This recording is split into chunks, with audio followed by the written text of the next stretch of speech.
ROC news 2 তে সর্বশেষ খবর পান আপনারতে। ROC নিউজ 2 আপনার পাশে সব সময়।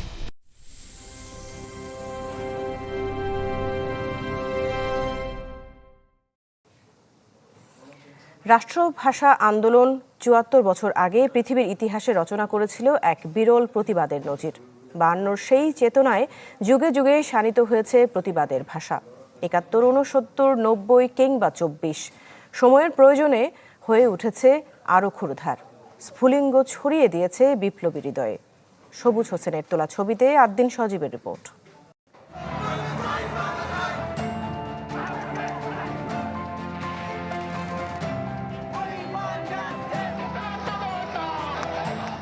একুশ মানে মাথা নত না করা, কিন্তু এই মাথা উঁচু করে দাঁড়ানোর ভঙ্গিটা গত ৭ দশকে বারবার বদলেছে।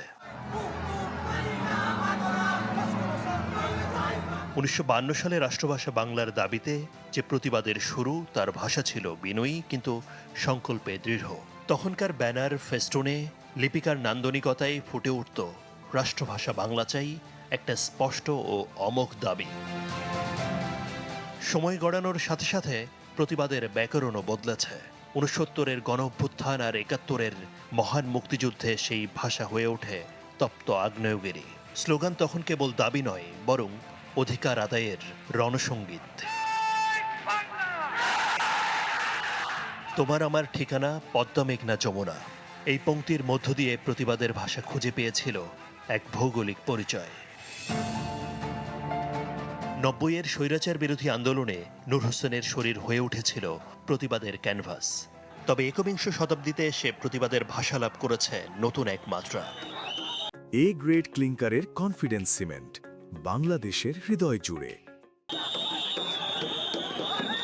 ২০১৮-এর নিরাপদ সড়ক আন্দোলনে ছোট ছোট শিক্ষার্থীদের হাতে দেখা গেল শানিত ব্যঙ্গ আর বুদ্ধিভিত্তিক রসিকতা। রাষ্ট্র মেরামতের কাজ চলছে এমন চড়কষানো স্লোগান সমাজকে ভাবিয়ে তুলেছিল নতুন করে। আমি আমার দেশের বিকল্প, আমার বিকল্প কে হবে? একটা দেশের সরকারের বিকল্প কে হবে? আমি আমার দেশের বিকল্প। এই যে রক্তে আগুন জ্বালানো বক্তব্যগুলো, এগুলো তো এই স্লোগানগুলোর মাধ্যমে উঠে গেছে, আর এগুলোই একটা আন্দোলনের পিছনে লিড দিয়েছে। ভাষার জন্য লড়াই করেছিলাম ৫২-তে, প্রতিবাদের মাধ্যম ছিল ভাষা। ২৪-এও লড়াই করেছি অধিকারের জন্য, প্রতিবাদের মাধ্যম ছিল ভাষা। ২৪-এর ফ্যাসিবাদ বিরোধী আন্দোলনে দেখা যায় প্রতিবাদের আধুনিকতম রূপ। এখানে ভাষা কখনো তীক্ষ্ণ, কখনো স্যাটায়ার ধর্মী, আবার কখনো প্রচলিত রীতির বাইরে গিয়ে কিছুটা কঠোর ও সোজাসাপটা। কোথাও কোনো রাগ ঢাক নেই, বরং বিকল্পকে, এর মতো প্রশ্নগুলো সপাটে বিঁধেছে ক্ষমতার দেয়ালে। কোনো সরকার যদি স্বৈরাচারী হয় এবং একই সঙ্গে সমাজে বিরাজমান যে অর্থনৈতিক ব্যবধান বা নানা রকম বৈষম্য, এমন কোনো পর্যায় বা সময় আসতেই পারে যখন সেটা বিস্ফোরণ হয়ে তার মুখের কথা, বুকের কথা উঠে আসে সমাজের মধ্যে।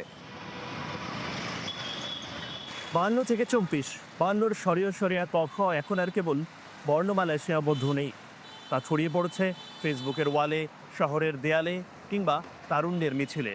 প্রতিবাদের ভাষা বদলালেও তার মূল সুরটি একই রয়ে গেছে, অন্যের বিরুদ্ধে এক অদম্য স্পৃহা।